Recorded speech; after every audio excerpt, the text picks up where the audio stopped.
Imagine life as a video game. May ibang players na may full power-ups, maraming ipon, connections, at unlimited retries. Pero yung iba, 0 stars na nga, locked levels din, at wala pang tools para manalo. Pero paano kung may paraan para mabago yan? Para lahat may chance to level up. Diyan pumapasok ang financial inclusion.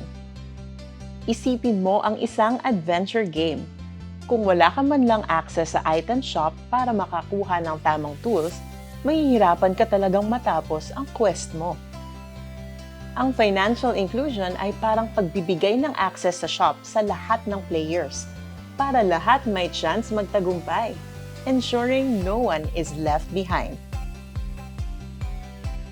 Welcome sa financial world. Parang sa laro, kailangan mo ng tools para mag-level up. Pero ang pinakamahalagang tool mo, a transaction account. Parang game inventory. Dito mo safe na inilalagay ang mga game stars mo at ginagamit para mag-level up. Digital payments, parang game stars yan. Pwede kang bumili at magbayad ng mabilis. Paano naman ang financial literacy skills?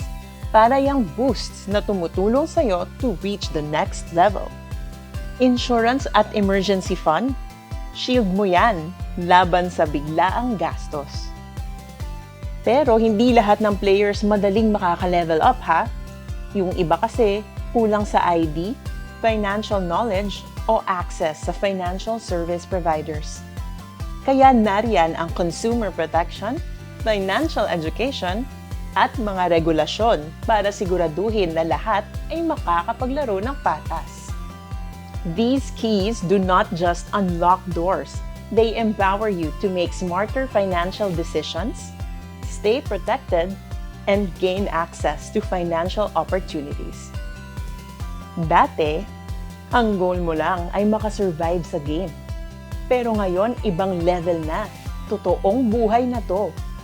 Oras nang gamitin ang mga natutunan mo sa laro para sa real-world money moves. Ito na ang next level, young adulthood.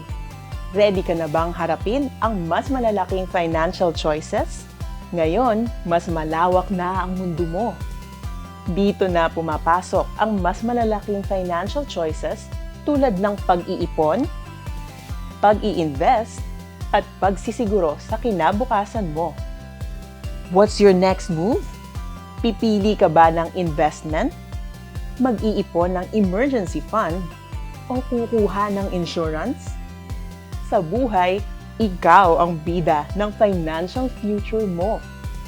Financial inclusion is not just about having a bank account. It's about building a financially secure life. Hindi lang ito tungkol sa pag-iipon at pagbabudget ha. Ito ay pagkakaroon ng healthy financial habits para handa ka araw-araw, umulan man o umaraw, at balang araw. Game over na ba? Hindi pa. The choices you make today shape not just your future, but the future of our economy. The more financially empowered young people we have, the stronger and more resilient our nation becomes. Ready to take the next step?